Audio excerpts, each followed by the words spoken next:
வணக்கம். புதிய வாசிப்பு புதிய சிந்தனை நிகழ்ச்சிக்கு வரவேற்கிறோம். இன்றைய நிகழ்ச்சியில் டைம்ஸ் ஆஃப் இந்தியா பத்திரிகையின் கட்டுரையை பார்க்க இருக்கிறோம். பத்திரிகையாளர் திருமிகு ரேமா நாகராஜன் இந்த கட்டுரையை எழுதியிருக்கிறாங்க.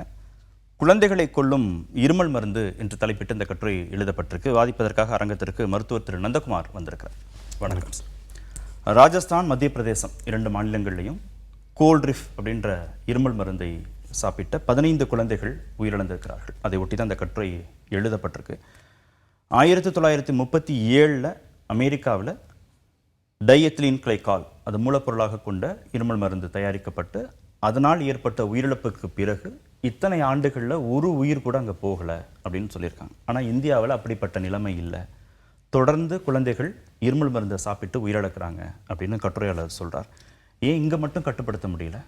சார், இது கட்டுப்படுத்த முடியலன்றதை தாண்டி இது நம்ம வியாபாரமாக தான் பார்க்குறாங்க. இதை ஒரு நீங்கள் மாஃபியான்னு எடுத்துக்கோங்களேன். ஃபார்மசூட்டிக்கல்ஸில் இருக்கிற மிகப்பெரிய நெகட்டிவ் மைண்டட் கொண்ட மாஃபியாஸ். நல்ல கம்பெனிஸ் 100 இருக்குது, 1000 இருக்குது. பட் அந்த 100ல் 1-2 பணத்தாசை அதிகம் கொண்ட இந்த மாதிரியான ஃபார்மசூட்டிக்கல் கம்பெனிஸால் தான் இந்த மாதிரியான பிரச்சனைகள் வருது. நீங்கள் இதை பார்த்தீங்கன்னா மத்திய பிரதேஷ்லேயும் ராஜஸ்தான்லேயும் அங்கே இருக்கிற அரசு மருத்துவமனையில் கொடுக்கப்பட்ட சிறப்பு இது. ஆமாம். ஸோ ஒரு கவர்மெண்ட் கான்ட்ராக்டுக்குள்ளே போய் அவங்களுக்குள்ளே எவ்வளோ குவாலிட்டி செக்கிங்ஸ் இருந்திருக்கணும், அதை தாண்டி உள்ளே போயிருக்காங்கன்னா இதுக்குள்ளே ஒரு மிகப்பெரிய வியாபாரமாக தான் இதை பார்த்துருந்துருக்காங்க. ஒரு குழந்தை, அந்த குழந்தை இதை சாப்பிட்டா அந்த குழந்தைக்கு என்ன ஆகும், அதோட சைடு எஃபெக்ட்ஸ் எவ்வளோ இருக்குது, இதெல்லாம் அந்த குழந்தைக்கோ பெற்றோருக்கோ கண்டிப்பாக தெரியாது. பட் ஆனால் அங்கே இருக்கிற கம்பெனி, அதை ப்ரொடக்ஷன் பண்ண கம்பெனிக்கு அது தெரிஞ்சிருக்கும். அதில் தான் நம்ம என்னென்னா டைஎத்திலீன் கிளைகால் அப்படின்ற ஒரு சப்ஸ்டன்ஸால் தான் இது காஸ் ஆகிருக்கு. ஸோ அது என்னென்னா, இப்போ நம்ம காஃப் சிரப் எடுத்தீங்கன்னு வச்சுக்கோங்களேன், இனிப்பாக இருக்கும், தேன் மாதிரியான ஒரு கன்சிஸ்டன்சியில் இருக்கும். ஸோ அந்த ஒரு மருந்தை அந்த மாதிரியான ஒரு சிரப் ஃபார்மேட்டுக்கு பண்ணுறதுக்கு ப்ரொப்ளின் கிளைகால் அப்படின்னா கிளிசரின் அப்படின்ற சப்ஸ்டன்ஸ் தான் நம்ம ஜென்ரலாக யூஸ் பண்ணுறது. பட் இது இண்டஸ்ட்ரியல் கெமிக்கல். இந்த டைஎத்திலீன் கிளைகால் அப்படின்றது ஒரு இண்டஸ்ட்ரியல் கெமிக்கல். ஸோ இந்த இண்டஸ்ட்ரியல் கெமிக்கலை இந்த ப்ரொப்ளின் கிளைகாலும் கிளிசரினுக்கு பதிலாக, ஏன்னா இது ரொம்ப மலிவான விலையில் கிடைக்கும். ஸோ அந்த மாதிரியான ஒரு சப்ஸ்டன்ஸை நம்ம யூஸ் பண்ணி ஒரு ப்ரொடக்ஷன் பண்ணி இது கொடுத்துருக்காங்க. ஸோ அதனால தான் இது நடந்திருக்கு. நான் ஜென்ரலைஸ்டாக இது எப்படி நடக்குதுன்னு சொல்கிறேன் பாருங்களேன். ஒரு ட்ரக்கை கண்டுபிடிக்கிறாங்க அப்படின்னா அதை அப்படியெல்லாம் மார்க்கெட்டுக்கு வந்துடாது. அந்த மேனுஃபேக்சர் அதை கண்டுபிடிச்சாலும் அதை டெஸ்டிங் கொடுத்து டெஸ்டிங் லெபார்ட்டரியிலேருந்து அப்ரூவல் ஆகி அந்த அப்ரூவல்லாம் முடிஞ்சதுக்கப்புறம் தான் அவங்களால அதை மார்க்கெட்டுக்கே கொண்டு வர முடியும். இங்கே எங்கே பிரச்சனை வந்தது அப்படின்னா, இது கவர்மெண்ட்டுக்கு கொடுத்துருக்க கான்ட்ராக்ட். ஸோ ஒரு பரவலான இது நீங்கள் டாக்குமெண்டடாக கேட்டால் இதுக்குள்ளே நடக்கிற ஊழலை பற்றி நான் பேசுகிறேன். ஒரு அரசில் மத்திய பிரதேஷ் கவர்மெண்ட்லேயோ ராஜஸ்தான் கவர்மெண்ட்லேயோ ஃபண்டிங் ப்ராப்பராக 100% உடனே கொடுத்துருவாங்களா அப்படின்னு கேட்டால் கிடையாது.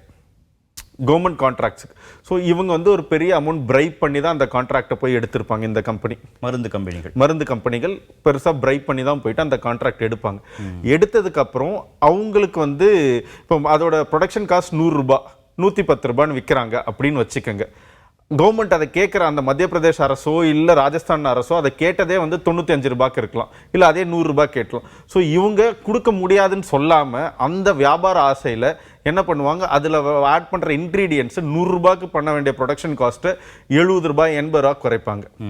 இப்போ மருந்துக்கான ஒப்புதல் வாங்கும்போது அவங்க நல்ல தரத்தோட அந்த மருந்தை தயாரிச்சுட்டு அதற்கப்புறம் அவங்க அதில் கலப்படம் பண்ணாங்கன்னா கூட தெரியாது தானே? அதை எப்படி கவர்மெண்ட் மானிட்டர் பண்ணுறாங்க? இல்லை சார், அதை தான் நான் சொல்கிறேன். தயாரித்து வெளியில் வந்ததுக்கப்புறம் 1 வருஷமோ 2 வருஷமோ கழிச்சு, ஆமாம், அது எல்லாத்தையும் ஸ்டோரும் பண்ணி வச்சுருப்பாங்க.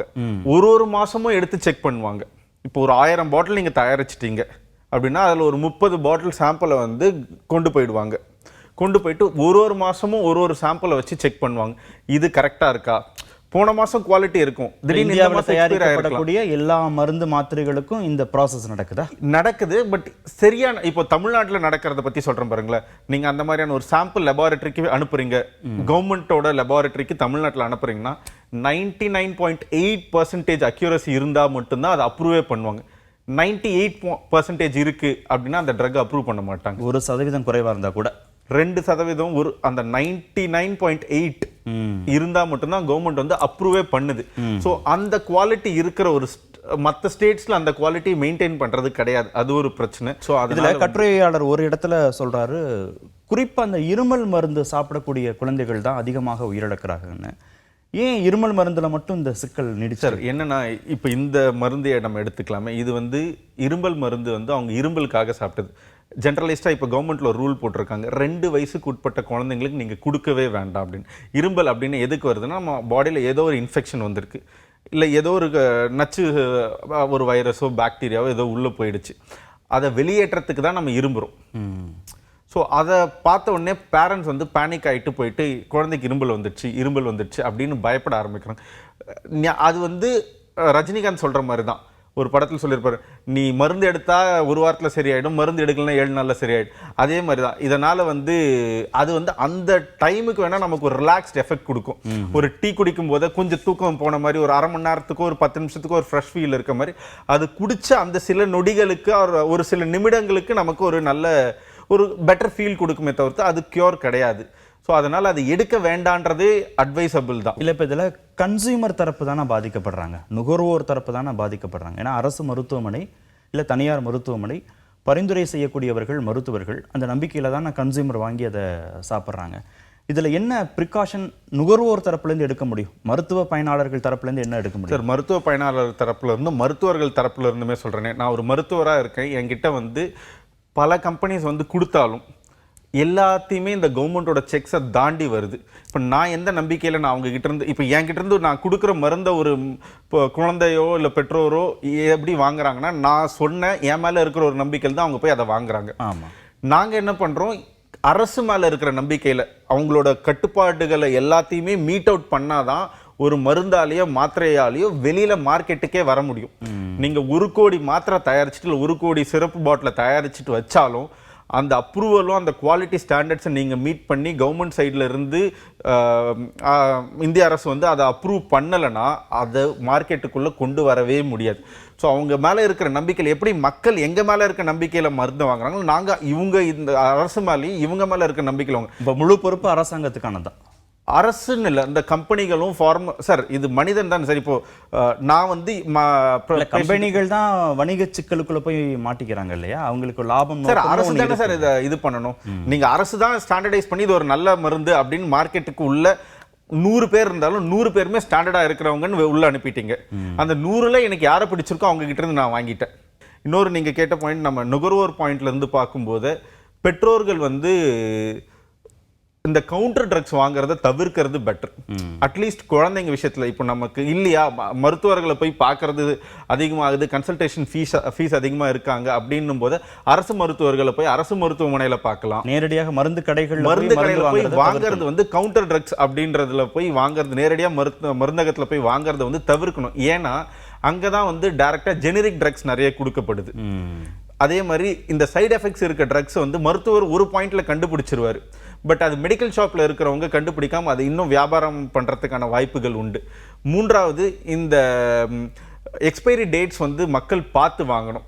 இது வந்து நமக்கான ஒரு சேஃப்டி ப்ரிகாஷனா அட்லீஸ்ட் குழந்தைங்களுக்கு கொடுக்கறதுலையாவது அந்த சேஃப்டி ப்ரிகாஷன்ஸ் எடுக்க வேண்டியதாக இருக்கும். இன்னொன்று மக்களுக்கு தெரியாதது ஒன்று, கவுண்டர் ட்ரக் வாங்கும்போது எப்பயுமே அது மருந்து அந்த விலையோட 100 ரூபாய் அப்படின்னும் போது நீங்கள் கவுண்டரில் வாங்கும்போது அது 120 ரூபா 130 ரூபாய்க்கு தான் அந்த ஃபார்மசியிலிருந்தும் கொடுக்கப்படுது.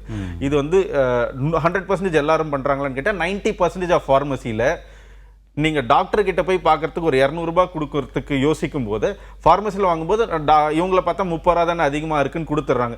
நீங்கள் அதுக்கு பதிலாக அரசு மருத்துவமனைகள்லையோ இல்லை பிஹெச்சிலையோ நீங்கள் போயிட்டு அரசு ஒரு மருத்துவரை பார்க்கும்போது இலவசமாக தான் பார்க்க போகிறோம். அங்கே பார்த்துட்டு வாங்குறது அது பெட்டராக இருக்கும். இங்கே மருந்தும் இலவசம். அண்ட் தமிழ்நாடு ட்ரக்ஸ் வந்து அவ்வளோ ஸ்டாண்டர்டைஸ்டாக இருக்கு. இப்போ இதே மருந்து கம்பெனி நம்ம காஞ்சிபுரம் சுங்குவாச்சத்தில் இருந்த மருந்து கம்பெனி நம்ம தமிழ்நாடு அரசு மருத்துவமனையில் இருந்ததா?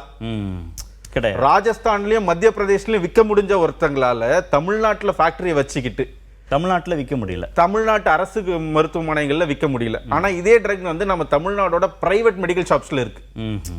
நீங்க சின்ன சின்ன மெடிக்கல் ஷாப்ல இந்த ட்ரக் ஊடுருவிச்சு, ஆனா அரசுக்குள்ள ஊடுருவ முடியல. ஸோ அந்த அளவுக்கு கவர்மெண்ட் ஸ்டாண்டர்டைஸ்டா வச்சிருக்காங்க. ஸோ நம்ம ஒண்ணு கவர்மெண்ட்ல போய் வாங்கிடுங்க, இல்லையா ஒரு மருத்துவரை பார்த்து அந்த இடத்துல அந்த 100-200 பார்க்காம மருத்துவரை பார்த்து வாங்குறது அட்வைசபிள் மக்களுக்கு. நன்றி நிகழ்ச்சியில் பங்கேற்றதற்கு. புதிய வாசிப்பு புதிய சிந்தனை நிறைவு பெற்றது.